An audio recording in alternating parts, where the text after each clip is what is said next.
उनके अंदर ठीक इसी प्रकार की भावना हिंदुत्व की उनके अंदर डालनी है। तो हम निश्चित तौर पे आकांक्षी आशीर्वाद के स्वागत है गुरुदेव जी का।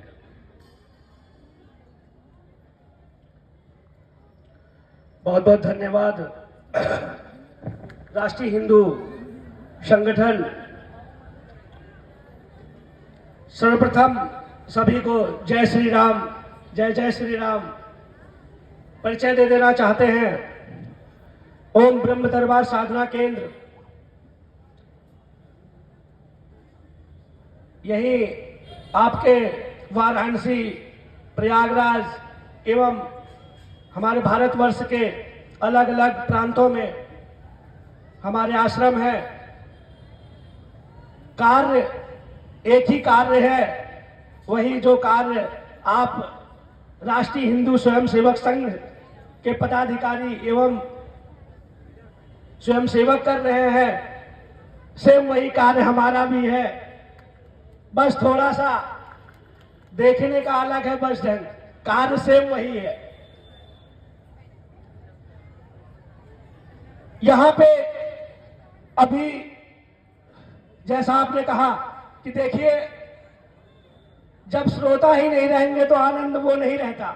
लेकिन श्रोता का मतलब अगर हमारी आई टू आई कांटेक्ट अगर हमारा नहीं हो रहा है, फिर भी हमें कोई दिक्कत नहीं है। हमारी आवाज जानी चाहिए उनके कानों तक बस।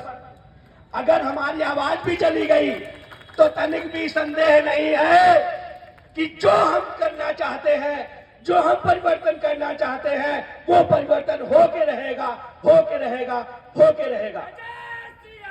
जय श्री राम। अभी पूर्व में हम गए थे तेलंगाना, वहां के आदिलाबाद में हमारा आश्रम है। हम यहाँ के मंच के माध्यम से आप लोगों को अवगत कराना चाहते हैं। आज से 1 वर्ष पूर्व हमारे पास एक तेलंगाना से एक बालक आया। उन्होंने हमसे बहुत प्रार्थना किया, गुरुदेव हम एक आपको आश्रम देना चाहते हैं। वहाँ पे बहुत दिक्कत हो रही हमारे हिंदू भाइयों को, वहाँ पे धर्म परिवर्तन बहुत ज्यादा चल रहा है। वहाँ पे रातों रात 10-10, 15-15 घरों को परिवर्तित कर दिया जाता है और उनको क्रिश्चियन बना दिया जाता है। बिना सोचे बिना समझे, कुछ भी मैंने देखा नहीं, समझा नहीं कि आश्रम है कहाँ, वहां क्या हो सकता, क्या नहीं हो सकता, या जो हमारे शिष्य उनको कोई दिक्कत होगी या हमें कोई दिक्कत होगी, बिना सोचे हमने हाँ कह दिया।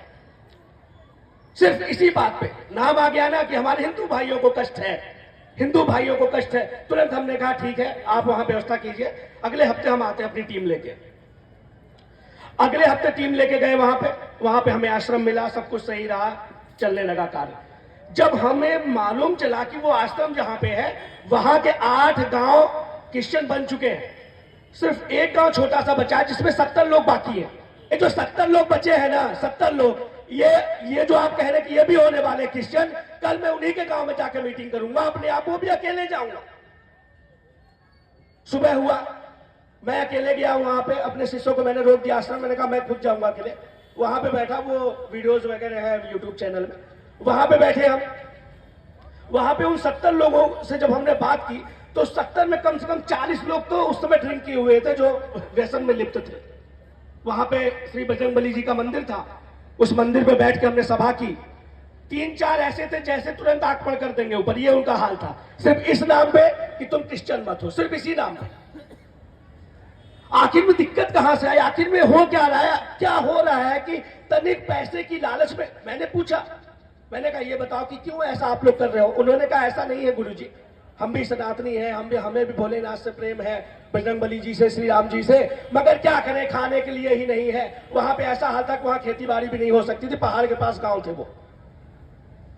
बहुत हमें उस समय ये चिंतन हुआ कि आखिर में हो क्या रहा है। अगर हमारे ही भाई बंधु, मान लीजिए जितने भी संगठन से है, हिंदू संगठन, जितने भी हिंदू संगठन चल रहे हैं, उसमें से अगर कोई भी वहां का पदाधिकारी जाके वहां पता लगाता, समझता कि आखिर में सिर्फ पैसे के लिए हो रहे हैं, तो थोड़ा बहुत पैसे का अरेंजमेंट आप सब लोग मिलकर कर दीजिए, क्यों वो रातों रात हो जाए क्रिश्चियन। सिर्फ पैसे की बात थी वहां पे, लेकिन सिर्फ बातें रहती हैं, सिर्फ इसी प्रकार से मंच से, सिर्फ मंच से बातें रहती है। बात होने के बाद कोई जाके वहां नहीं पूछता। लेकिन मैं यहां पे क्यों आया, मैं अभी तक किसी भी संगठन के मंच पे नहीं गया हूं, आप कहीं भी देख लीजिए, किसी भी फोटोज में, किसी वीडियोज में आप मुझे नहीं पाएंगे कि मैं किसी संगठन के मंच में गया था। क्योंकि यहाँ पे जो चल रहा है, यहाँ पे जो राष्ट्रीय हिंदू स्वयंसेवक संघ के जो है आप अभय प्रताप सिंह, इनसे जब मैं प्रथम बार मिला, मुझे लगा कि वास्तव में अगर कोई कार्य कर रहा है हिंदुत्व के लिए तो ये व्यक्ति है। ये व्यक्ति है, क्यों ना इसको खुल के सपोर्ट किया जाए, क्यों ना खुल के इनके लिए सब कुछ किया जाए। इसी प्रकार तुरंत एक अनुरोध पे, कल ही हमारा वहां पे दिव्य दरबार था जसरा प्रयागराज में, दिव्य दरबार की पूरी रात्रि जगे हुए हैं, आवाज भी आप देख रहे हैं कैसी हो गई है। लेकिन तुरंत एक निवेदन पे हम तुरंत वहां से दौड़े भागे चले आए। क्यों चले आए? कि शायद हमारी एक आवाज से कुछ तो परिवर्तन हो सके, कुछ तो हो सके। हम नहीं कहते सब कुछ है, कुछ तो हो सके। विशेष ध्यान देना पड़ेगा अपनी युवा पीढ़ी पे। जैसा कि यहाँ के जो प्रदेश के पदाधिकारी हैं मिश्रा जी, अभी उन्होंने कहा था कि हमारे जो बच्चे हैं जो 18 वर्ष से 16 वर्ष 15 वर्ष, वो सिर्फ मोबाइल में लिप्त है, मोबाइल में जाके रील बना रहे हैं, यही सब कर रहे हैं। उस पर कोई भी जो अभिभावक है ध्यान नहीं दे रहे।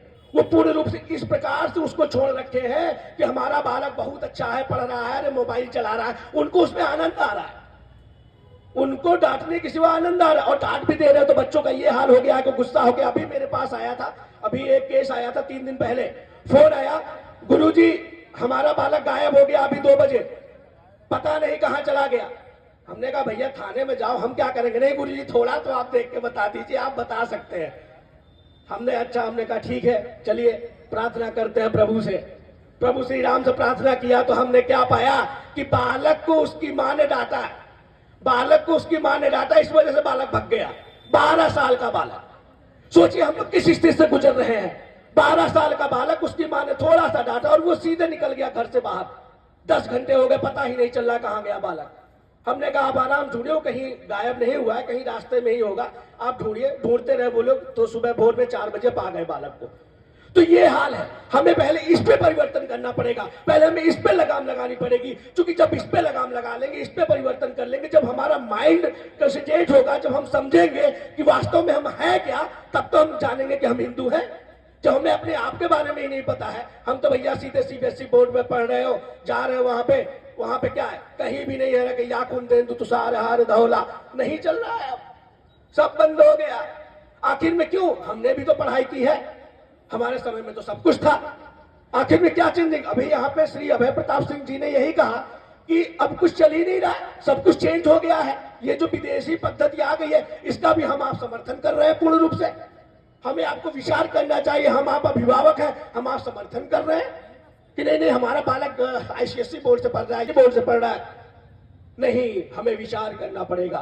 ठीक है आप पढ़िए सीबीएसई बोर्ड से, मगर बालक क्या पढ़ रहा है इस पे विचार करना पड़ेगा। बालक क्या कर रहा है इस पे विचार करना पड़ेगा। बालक को प्रार्थना आती है कि नहीं, इस पे विचार करना पड़ेगा। बालक सुबह उठने के बाद कराग्रे वस्ते लक्ष्मी कर रहा है कि नहीं, इस पे ध्यान देना पड़ेगा। ये सब पहले आप सिखाइए प्रथम, फिर अपने आप वो जान जाएगा कि सनातन क्या है और हिंदुत्व क्या और हिंदू क्या है। बस उसके आगे हम अपने वाणी को विराम देते हैं। चूंकि अभी काफी लोग आप लोग बैठे हुए हैं, चाहेंगे कि आप लोग भी अपनी वाणी से जो परिवर्तन कर सके वो कीजिए। जय श्री राम, जय जय श्री राम। ओम ब्रह्मदेवाय नमः। ब्रह्मदेव सरकार की जय हो।